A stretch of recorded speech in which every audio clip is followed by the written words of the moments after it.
Hello and welcome students, আশা করি তোমরা সকলেই খুব ভালো আছো। জ্ঞানজ্যোতি কোচিং সেন্টার পক্ষ থেকে তোমাদের সবাইকে আরো একবার স্বাগত। তো আমি মীরা ম্যাম, আমি আজকে তোমাদের সেমিস্টার থেকে সোশিওলজি সাবজেক্ট থেকে আবার একটি নতুন টপিক নিয়ে চলে এসেছি। আজকে আমি যেটি নিয়ে আলোচনা করব সেটা হচ্ছে বংশ কাকে বলে। ঠিক আছে, এই বংশের সংজ্ঞা, উদাহরণ, ঠিক আছে, এর গুরুত্ব, বৈশিষ্ট্য সমস্ত কিছু নিয়ে কিন্তু আমি বিস্তারিতভাবে আলোচনা করব। আলোচনাটি শুরু করার পূর্বে তোমাদের ছোট করে একটা ইনফরমেশন দিয়ে দিই। দেখো বোর্ডের কর্নারে তোমরা দুটো নাম্বার দেখতে পাচ্ছ, এটা হচ্ছে আমাদের জ্ঞানজ্যোতি কোচিং সেন্টারের অফিসিয়াল হেল্পলাইন নাম্বার। এখানে তোমাদের অনলাইনে ক্লাস করানো হয়, তার সঙ্গে তোমাদের নোটস দেওয়া হয়। তো তোমরা যারা যারা আমাদের সঙ্গে অনলাইন ক্লাসে যুক্ত হতে যাচ্ছ কিংবা আমাদের থেকে নোটস পেতে যাচ্ছ, তারা উপর দেওয়া নাম্বার দুটির সঙ্গে যোগাযোগ করে আমাদের সঙ্গে যুক্ত হয়ে যেতে পারবে। ঠিক আছে, তাহলে আলোচনাটি আমি শুরু করছি। দেখো, প্রথমে বলেছি বংশ কাকে বলে। ঠিক আছে, বংশ কাকে বলে আজকে এটা নিয়ে আমি আলোচনা করব। সাধারণত দেখো, সংজ্ঞার জায়গায় আমি গ্যাপ রেখেছি। এই সংজ্ঞাটা আমি মুখে বলবো, তখন তোমরা একটু লিখে নেবে। আগে আমি একটু বুঝিয়ে দিই যে বংশ আসলে কি।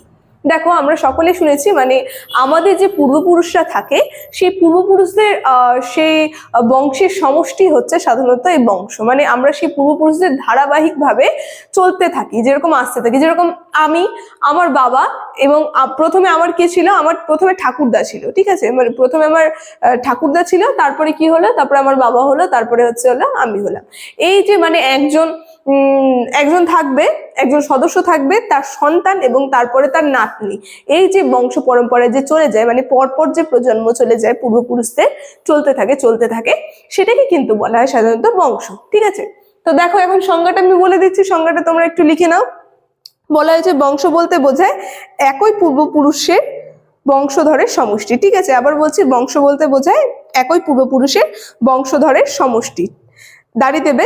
এটি সাধারণত পুরুষ লাইনে নেমে আসে। এটা আমরা দেখবো একটা পুরুষ লাইনে নেমে আসে। ঠিক আছে, একটা লাইন ধরে নামতে থাকে। অর্থাৎ যদি আমি বলি, অর্থাৎ একজন পুরুষের সন্তান, মানে একটা পুরুষকে ধরে, ঠিক আছে, একটা পুরুষের সন্তান, তার নাতি নাতনি, ঠিক আছে, নাতি নাতনি, তারপরে হচ্ছে পপত্রী, ঠিক আছে, ইত্যাদি, এই একই বংশের অন্তর্ভুক্ত। মানে এই যে আমি, ধরো একজন পুরুষ, ঠিক আছে, উদাহরণ দিলে পরে বলা যায় যেরকম একজন পুরুষ, তারপর তার সন্তান, ঠিক আছে, তারপর তার নাতি নাতনি, তারপর হচ্ছে পপৈত্রী। ঠিক আছে, এই যে বংশ পরম্পরা আসছে, যে বংশ ধরেরই, এটা হচ্ছে বংশেরই অন্তর্ভুক্ত। ঠিক আছে, তো এটাই ছিল বংশের সংজ্ঞা। এবং দেখো, এই বংশের সংজ্ঞা নিয়ে তো আমি আলোচনা করলাম, এখন বংশের একটু বৈশিষ্ট্য নিয়ে আলোচনা করি। ঠিক আছে, দেখো, বংশের বৈশিষ্ট্য, বংশ যদি আমরা দেখি, এর কিছু বৈশিষ্ট্য আমরা কিন্তু লক্ষ্য করতে পারবো। যেমন দেখো, এখানে কটা বৈশিষ্ট্য আমি লিখে দিয়েছি, 5টা বৈশিষ্ট্য। সাধারণ পূর্বপুরুষ, প্রথম বৈশিষ্ট্যতে আছে সাধারণ পূর্বপুরুষ। আমরা দেখব যে এই বৈশিষ্ট্যর মধ্যে বংশের সকল সদস্য একই পূর্বপুরুষের বংশধর। ঠিক আছে, আমরা কি দেখব, এই যে বৈশিষ্ট্য, প্রথম বৈশিষ্ট্যের মধ্যে সাধারণ পূর্বপুরুষের মধ্যে বংশের প্রতিটি সদস্য যে থাকবে তারা একই পূর্বপুরুষের আর কি বংশধর, মানে একই পূর্বপুরুষের অংশ হতে থাকবে। ঠিক আছে, দেখো, দ্বিতীয় সংজ্ঞাতে হচ্ছে রক্তের সম্পর্ক। এই বংশের সদস্যদের মধ্যে কিন্তু আমরা একটা রক্তের সম্পর্ক দেখতে পারবো। সবার মধ্যে, সবার শরীরে কিন্তু একই রক্ত বইতে থাকবে, মানে একই বংশের রক্ত কিন্তু বইতে থাকবে। তারপরে তৃতীয়তে আছে, 3 নম্বরে আছে সামাজিক গোষ্ঠী। সামাজিক গোষ্ঠীর মধ্যে আমরা দেখব যে বংশ একটি সামাজিক গোষ্ঠী হিসেবে কাজ করে। মানে আমরা যদি বংশকে দেখি, বংশ একটা সামাজিক যে গোষ্ঠী, সেই গোষ্ঠী হিসেবে কিন্তু কাজ করে থাকে। দেখো, এরপরে রয়েছে ঐতিহ্য এবং সংস্কৃতি। ঐতিহ্য সংস্কৃতির মধ্যে আমরা দেখব, এই বংশের ঐতিহ্য এবং সংস্কৃতির বৈশিষ্ট্যতে আমরা দেখব যে বংশ নিজস্ব ঐতিহ্য এবং সংস্কৃতি থাকে। প্রতিটা বংশের মধ্যে কিন্তু আমরা একটা ঐতিহ্য এবং সংস্কৃতি দেখব। মানে বিভিন্ন বংশের যে একটা ঐতিহ্য, একটা নিয়ম, ঠিক আছে, একটা সংস্কৃতি, সেটা কিন্তু আমরা লক্ষ্য করতে পারবো, সংস্কৃতি। ঠিক আছে, দেখো, তারপরে রয়েছে পদবী। লাস্ট 5 নম্বর বৈশিষ্ট্য রয়েছে পদবী। বলেছে পদবীর মধ্যে যে অনেক বংশের নিজস্ব পদবী থাকে। প্রত্যেকটা বংশের মানে কি হবে, এক একটা নিজস্ব কিন্তু পদবী থাকবে। ঠিক আছে, আলাদা আলাদা পদবী প্রত্যেকটা বংশের। ঠিক আছে, তো আমরা প্রত্যেকটা বংশের মধ্যে কি দেখবো, নিজস্ব পদবী কিন্তু লক্ষ্য করতে পারবো। ঠিক আছে, তো এই ছিল বংশের বৈশিষ্ট্য নিয়ে আমি আলোচনা করে দিলাম। এখন বাংলা সমাজে বংশের যে গুরুত্ব, এই বংশের গুরুত্ব নিয়ে আমি আলোচনা করব। দেখো, বাংলা সমাজে বংশের কিন্তু বিশেষ গুরুত্ব লক্ষ্য করা যায়। যদি আমি বলে থাকি, যেমন বাংলা সমাজে বংশের মাধ্যমে মানুষের তাদের পরিচয় খুঁজে পায়, ঠিক আছে।